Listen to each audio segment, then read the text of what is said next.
Hey guys, welcome to another Training Tuesday. In this segment, I'm going to be talking about how to work through something when your horse has said no way. So this horse, previous to this, the rider had tried to ride him up on this bank, and this bank is brand new. This horse has lived in this on this farm for a long time, and all of a sudden there was a scary bank right in the middle of the field where we typically ride. And he didn't want to go up on it or even on the dirt part without even having to step up. So when something like that happens, that's what I consider a no way. You might have this happen with trailer loading or other things like that, but these same things can be applied to really anything. So the first thing that I'm doing here is I am reinforcing him following the target near this bank. And he has had some previous training with this, but he doesn't do it a whole lot. So I'm just kind of doing a little refresher and I'm making it really easy. So I'm building his confidence. And with my first tip for breaking down these hard no's from your horse is breaking it down into really tiny increments. That's a great way to set them up for success. So I'm not asking him to get on the bank from the tallest side. I'm asking him if he can follow the target a step or two at a time near the bank. And then you'll eventually see me start to work just a little bit closer and a little bit closer. And my goal today is just to get him up on it, not necessarily from one of the sides where he has to step up or down. And you can see I'm kind of changing where my body is. Some horses might have a side that they feel more or less comfortable on. And this guy is just like a little wary when it comes to new things. And so you can kind of see this wariness show up. He's not freaking out or acting crazy. He just is really hesitant. And I want him to feel comfortable doing it. So the other thing that I've done to set this up for success is a question I love to ask myself is what's in it for them? So I've set a feed pan, and it's his feed pan that he usually gets fed out of. I've set that on there, and that's just kind of an extra bonus. He's watching me drop some treats in there. And so at this point, now that he has successfully followed the target a few times, I'm still not asking him to step up. I'm just asking him to walk onto that dirt part. And so my second tip that I like to use for working through a hard no on your horse is instead of telling them, we're going to go do this thing, I like to ask, can you take a step and follow the target?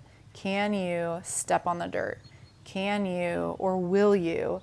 And the thing about asking a yes or no question is that the answer could be yes or it could be no. And as a trainer, we have to be willing to accept that no. And sometimes that no might be a not yet and might involve waiting, which is actually my third thing that I use when I'm trying to work through a hard no. And we'll touch on that a little bit later. But if you ask them, will you do this? And they say no, we've got to be okay with that. And when they say no, what it tells me is I've either asked them too soon or I need to break it down a little bit longer. Or sometimes it just means I just need to wait and give them more time to think about it with no consequences. And sometimes that consequence could be that they're not getting rewarded in the meantime. So that's something to think about too, and just to see where you and your horse feel comfortable with that. But so here you noticed I was able to incrementally, using the target and him just following the target, to get him to walk up on the actual bank. And he's standing there, and he got a big jackpot reward when he got on there, because that was the thing he absolutely did not want to do before.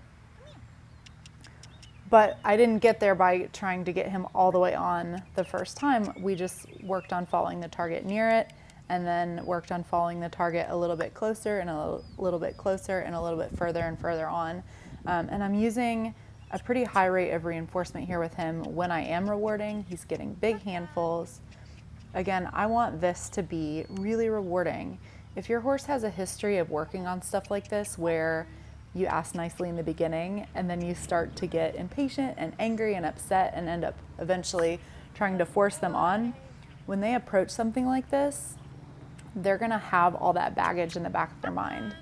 But if we can make every training session like this short and sweet and fun, where they get rewarded a lot, even if they don't get all the way on the thing or all the way over or all the way in the trailer, it's gonna make them a lot more willing the next time to want to engage for a training session, because they're gonna remember, oh, it wasn't that bad and I got tons of food, so let's do it again. So now I'm asking him to get back on the bank. And as he gets a little more confident with it, I'm asking a few more steps following the target at a time. But again, he's not thinking, well, he is thinking about getting on the bank, but I'm trying to break it down so he's not having to focus on that. He's just focusing on following the target. And so instead of me asking the big question of, will you get on the bank? I'm asking, will you follow the target a few steps? And he did really well with this, and he seemed pretty comfortable and confident after a few repetitions. And you'll notice I'm moving pretty slow with him, and that is a really good thing to do. And particularly for his personality, if you even with your body language are moving too quickly, he tends to shut down a little bit.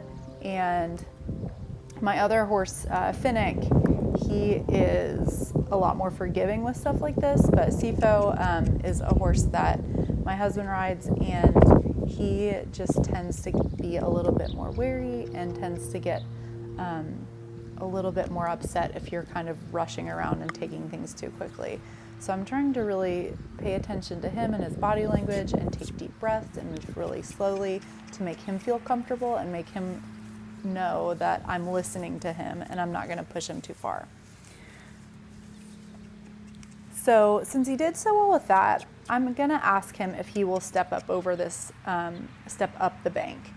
And this is a true ask. I'm saying, will you step up over this bank? And you notice I rewarded him there for just walking close to it and just looking at it. So you'll notice in this section, not a lot happens for a while. And this is by design, because my third tip for working through a hard no from your horse is patience. And he, because of the way that I'm holding the lead rope, he has the option to walk away or walk around the bank. And if he decides to do that, I'm going to be 100% okay with it and reward him for coming towards me. But right here, he's really just staring at it. And I'm willing to wait as long as it takes for him to make a decision to either try and walk away or walk around or step up the bank and come towards me.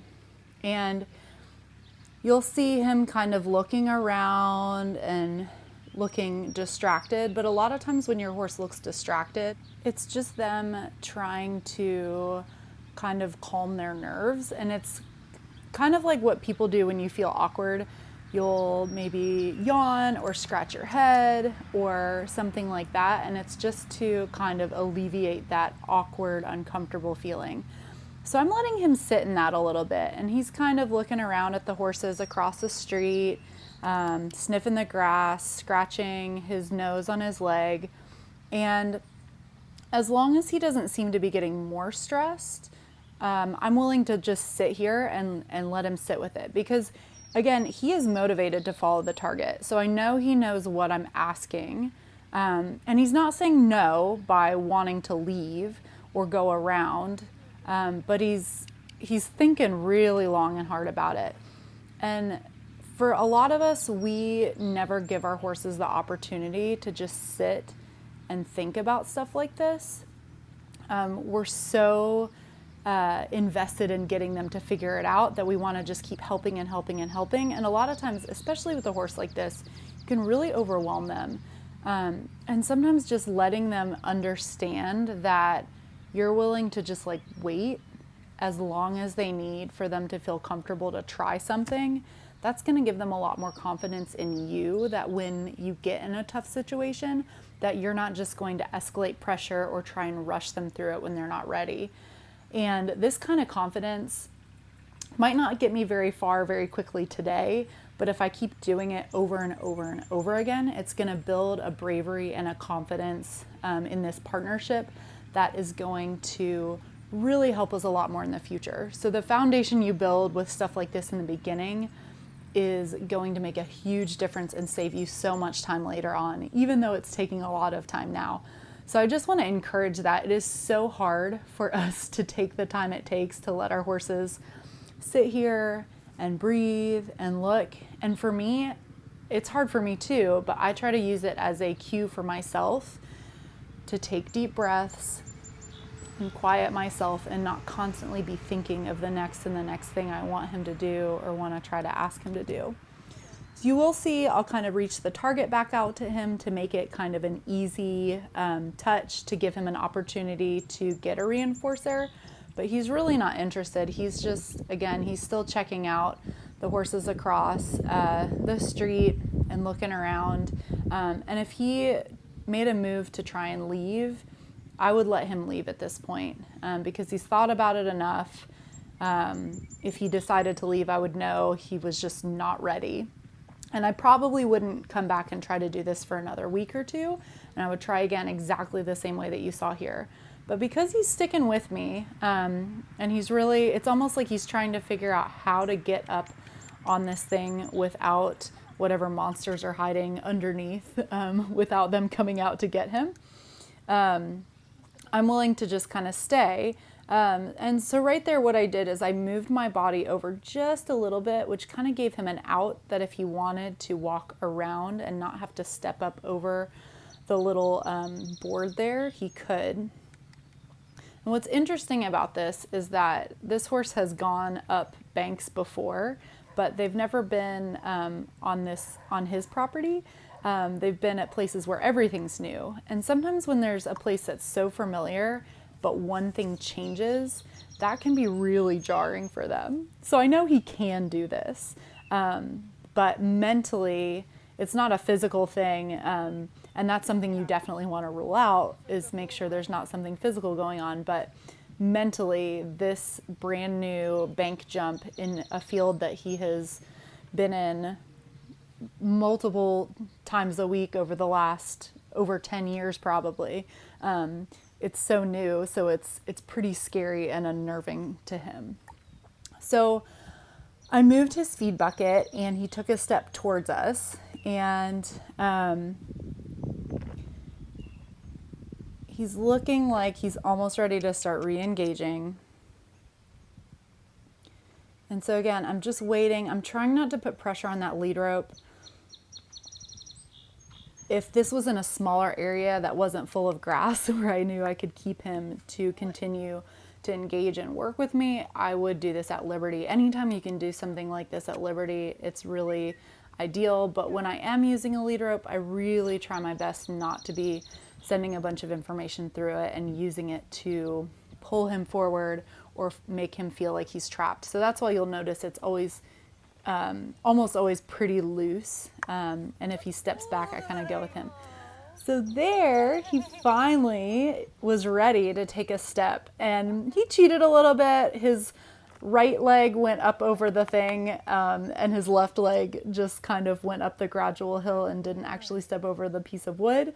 But again, my first tip is to break things down in the smallest increments possible. And that was a really creative way for him to do that. He was ready to do it with one side, but not the other. And he got a huge reward. I gave him a big old handful of treats out of my treat pouch. And I'm just letting him take the time he needs. If this was Finnick, I probably would have gone ahead and asked him to take another step much sooner. But because this is Sifo, and Sifo just likes to take his time, I waited a little bit longer. And so I'm reloading the feed pan to see if he'll take yet another step to get those hind legs up there. And he started to, and I went ahead and rewarded that. And sometimes catching that early hint of a try and rewarding that can really pay off later on. It keeps them wanting to, even if they're not ready to really try, it makes them try to try. And so here he steps up over with his hind legs. And again, only one hind leg actually stepped up the bank part, but he still got a huge reward. And I gave him a big old handful in that feed pan. And I ended this session here. So anyway, just to kind of review a little bit, my tips for overcoming a really hard and fast no from your horse is number one, figure out ways that you can break the task down into tiny, tiny increments, even if it's a weight shift forward or a lean forward or stretching their nose forward. Reward those teeny, tiny increments as long as you need to until they get really confident. And then you can start rewarding bigger and bigger increments. The second one is, instead of telling your horse, ask your horse a yes or no question and be willing to accept the no. And then the third one is be patient. Give them the time. Sometimes you might ask the yes or no question and they might not give you an answer. They might just freeze, but give them that time to think about it.